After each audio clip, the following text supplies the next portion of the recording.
Well, our next speaker is Mr. John Dracup. Now, John is originally from a farm on Dartmoor.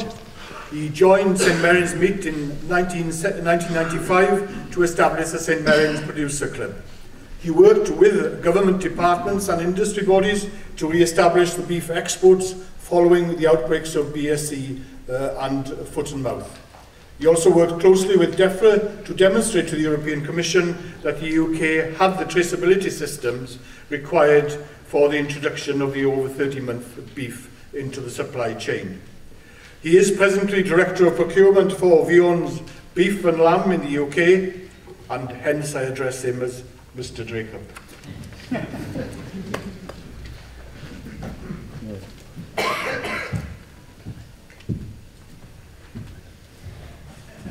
Mr. Chairman, ladies and gentlemen, thank you for the invitation to come and speak today. Oops. And as the slide states, is my theme for today is embracing change. Something that the industry has had to do forever. The fact is that the pace of change continues to increase year on year. That the marketplace becomes more and more demanding, and as an industry, and I'm talking about us as a single unit of producer, processor, working with the retailers to satisfy the ultimate consumer, is what we're having to do day in, day out, is adapt, evolve, and move forward very, very quickly. During my presentation, which I hope, I will be covering what we're currently doing at the moment as an industry and as respective organisations, what the consumer is doing, how the consumer shops, what the processor's perspective is on where we go for the future, and more importantly, what does it mean to you as producers and farmers, and finalising with a few ideas as to how the industry is going to progress and move forward. Firstly, who's the suit in front of you? Effectively, I'm a Dartmoor farmer's son, grew up and started working initially on the family farm, became involved in the meat industry, and have had a significant progression within the organisation, and I'm deeply proud and privileged to hold the position that I do, purchasing approximately between 11 and 12% of Great Britain's beef and lamb. That's me. What are we as an industry currently doing? For the last 20 years, we've been talking about supply chain relationships. We've been talking about producer, processor, and retailer getting closer. I attended meetings in Wales 17 years ago to actually start this process when talking about establishing producer clubs and far closer relations with producers throughout Wales, securing farm-assured traceable livestock, and delivering, from the processor's perspective, greater transparency in terms of how we operate and greater communication throughout the industry. Carcass shows, grading days, newsletters, are now all things that you'd be familiar with regardless of which supply chain you're involved and engaged with. Communication throughout the supply chains has become more important and will continue to grow and become more important to us all as an industry. Encouraging best practice, encouraging the demands of the marketplace are all things that we have achieved and we have delivered. We have seen an improvement in the quality and the consistency of livestock entering our plants. We've seen an improvement with regards to the levels of farm-assured stock available to us, and in also the traceability of that stock, so that we have been in a position to give confidence to our customers both nationally and internationally. How have we done that? We haven't done it in isolation. We have done it as an industry by working with the unions, with HCC on a vast number of projects with regard to communicating best practice from production, from looking at genetics, feeding, handling, and the supply chain issues in and around things such as clean livestock.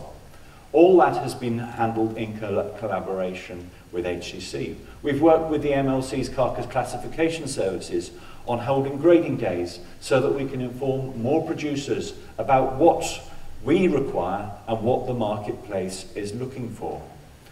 We have worked with other advisory organisations in supplying greater information to producers as to what's happening in the marketplace.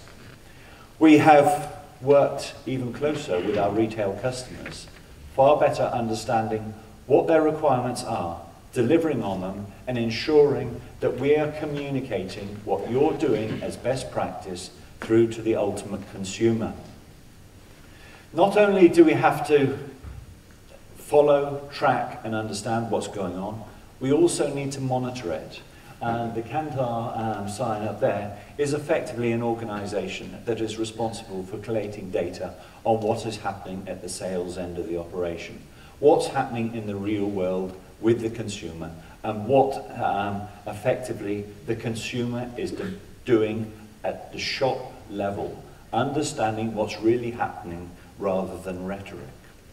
We've worked widely and seen HCC have education strategies, both to consumer and through to producers with regard to what's happening within the marketplace. We've seen market research work carried out extensively, and Laura Dodds will no doubt go through that later in her presentation. Market development work continues. Export market development work continues. And work within the UK retail base. All is ongoing. We work, as I say, with the retailers, also with food service organisations such as McDonald's, in actually demonstrating provenance, integrity and quality of a product that has already been mentioned today. However, largely as an industry, we're still dependent on Wales being seen as the green, green grass of Wales, green rolling hills and happy holiday memories. That day is fast passing. We're having to move on. All those exercises and the work that has gone on to date is great, but it's not going to meet the demands of the market going forward. As an industry, we need to move on, progress in an entirely different way. But to do that, firstly, we need to understand what's happening with regard to red meat sales. For the purposes of this presentation, I'm sticking exclusively with beef so that I don't overcomplicate it by switching between the two proteins. And when looking at beef, here it is. Effectively, year on year, if you look at the values, inflation is up in actual sales at 10.7%. Great story, I would guess you think, until you look at the statement underneath, where the reality is volume is in decline. And that is clearly a concern to us as a processor, and I would hope a concern to you as producers. We need to do something about that issue and address it. And where is the switch taking place? A rather busy chart, you might think, but once you understand the way it's structured, which I'll now inform you, it is straightforward. Effectively, what we've got here is a chart that demonstrates the switching from one protein to another. The size of the red dot depicts the size of the switch from that protein into the green dots, for which, again, the larger the size of the green dot, the greater the switch between proteins. Not good news as far as red meat is concerned, but very good news as far as chicken. And for that, we as an industry need to understand a little bit more about how the consumer shops and what the consumer is doing. Firstly, the economy. We're all familiar with the fact that there is a downturn in the economy, but what does that mean for the shopper? Firstly, the immediate thought is that they need to reduce their spend. Buy less is obvious. Go to a cheaper store. Buy cheaper things. But then the consumer gets more savvy. They start looking and buying more and more on promotions, and their product choice is becoming far more discerning. And those choices are what we're having to look at and engage with going forward into the marketplace during the next weeks, months and years to ensure that we're delivering for the ultimate consumer. The consumer sentiment. You will always hear plenty of noise as to prices and uncertainty. But there is a difference between what they say and what they actually do. Consumers will tell you one thing, but they will spend within an entirely different dynamic. So, we carry out, and HCC carry out considerable research on what's happening in the marketplace and what does it mean to the consumer with regard to their shopping patterns. And without listing and running through what the consumer is doing, firstly, they are becoming more savvy. They are looking for more special offers. They are bulk buying. They're planning. They're wasting less. And at the end of the day, they are becoming far more proficient as shoppers and becoming far more specialised in what they as individuals and how they as individuals are spending their money. And then we ask, what is important to the consumer when they make those shopping decisions, having made the choice of buying our specific products? The criteria that the individuals are actually shopping within are becoming more defined. Animal welfare being at the top, origin being essential, fair trade and sustainability, all part and parcel of the shopping decision, which will become a greater and greater position and point going forward. But the key, ultimately, is price and what it looks like when the consumer makes that choice. And that is what we have to contend with as a processor, is ensuring that we get the price right, how it looks, and then follow up with the messaging thereafter on the previous slide.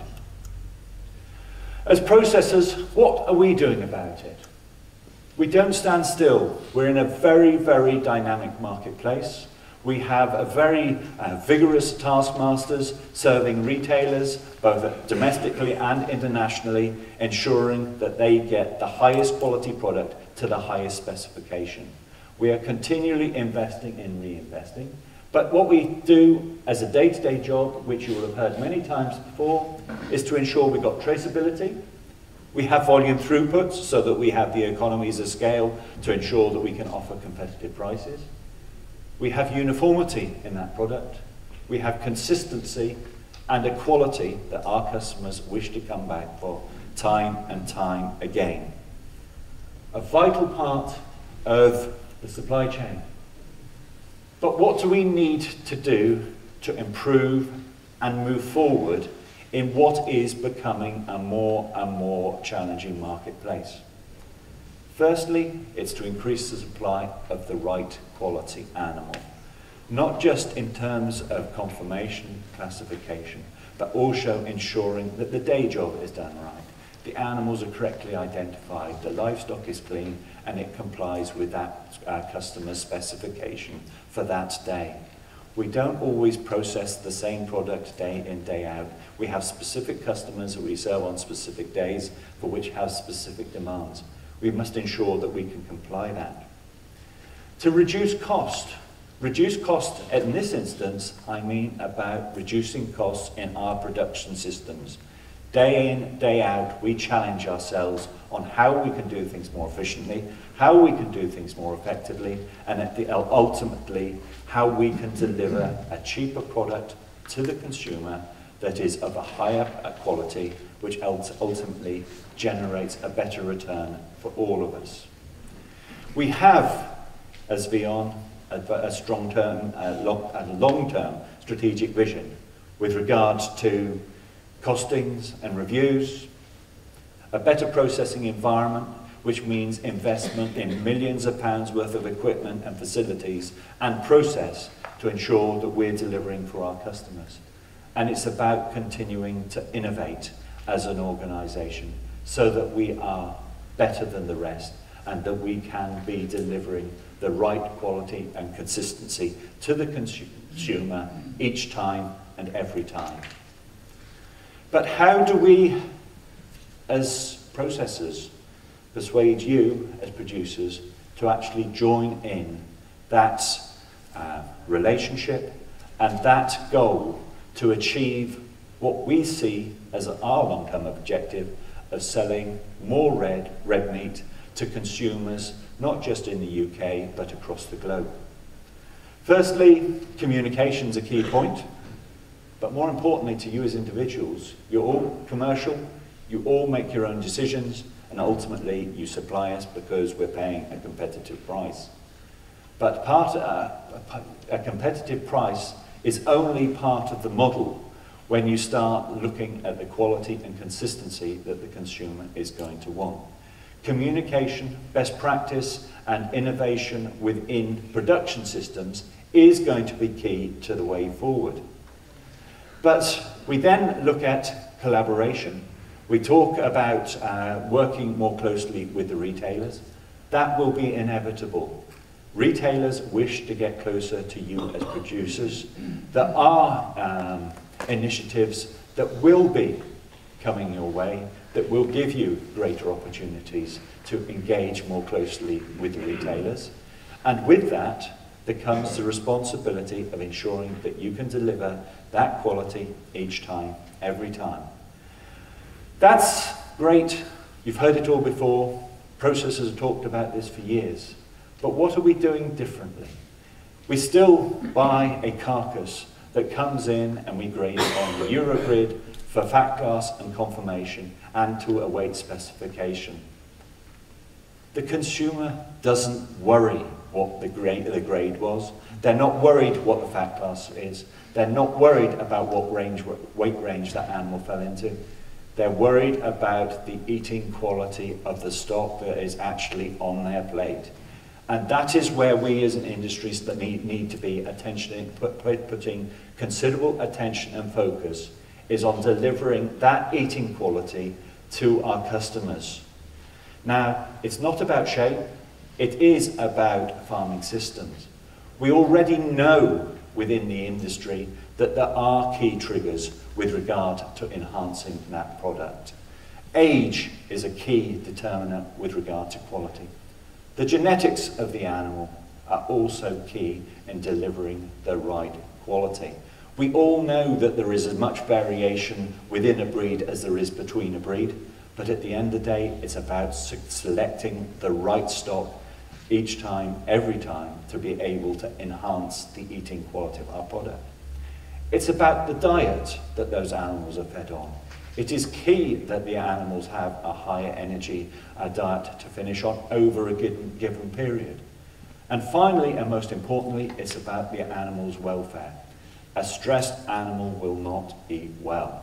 And therefore, stress throughout an animal's life needs to be monitored, needs to be understood, and it needs to be communicated so that we can ultimately give our customers a far clearer picture on how that product is going to eat.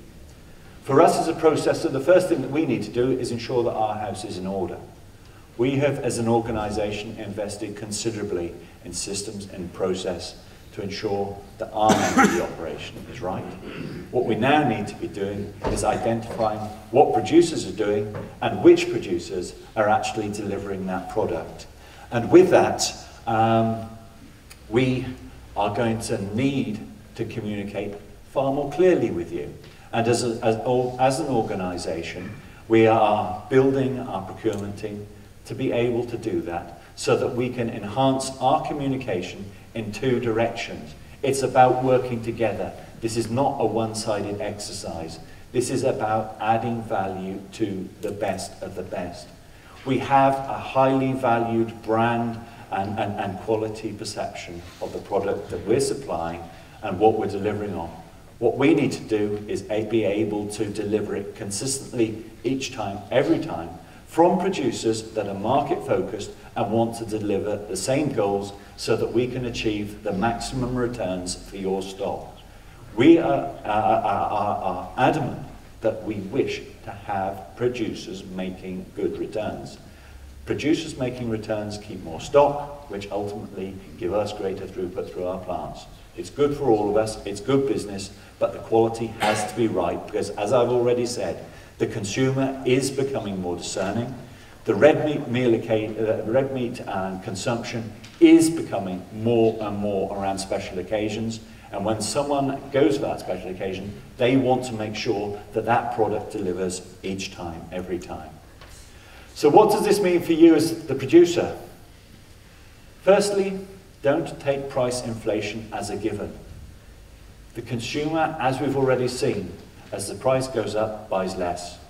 It's not necessarily a good thing for all of us. At the end of the day, we can work and can collaborate as an industry to reduce costs throughout the supply chain and work together to generate efficiencies and ultimately a clearer message to you as to what the market is requiring with regard to specification of livestock. There needs to be trust, and I use the word trust exclusively. Without trust, the rest of the system doesn't work. Transparency is great, but it doesn't come without everybody having confidence in each other throughout the supply chain. That trust and transparency, ultimately we would hope, will trigger loyalty, which at the end of the day gives us all a far more secure future and ultimately a far stronger brand to the consumer. And it is the consumer messaging that we need to get across as an industry, not just within our supply chain, but across the industry. Because at the end of the day, the lowest common denominator is the one that the consumer recognizes. So we all need to be raising our game. So, in summary, it is a remarkably challenging time, certainly within the processing sector, within the agricultural sector with regard to increased costs, but the outlook is not as bad as the media would portray it. There is a very, very positive future, in my view, for beef and sheep producers, in particular within Wales. We, as an organisation, are committed to a long-term, sustainable supply chain, working with you as producers, working with key producers to deliver the best of the best and take the industry 2 or 3 steps further down the chain for those who want to work with us on that journey. It may not be everybody's cup of tea, but for those that choose to do it, we hope there will be quite considerable returns. And to be progressive is not necessarily something that you aren't already achieving.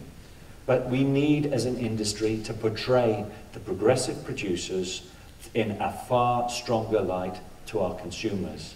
It's a change of mindset that, as an industry, we start to communicate the best of the best more regularly to our consumers, the general public, who do support, do trust, and do wish to be buying your product.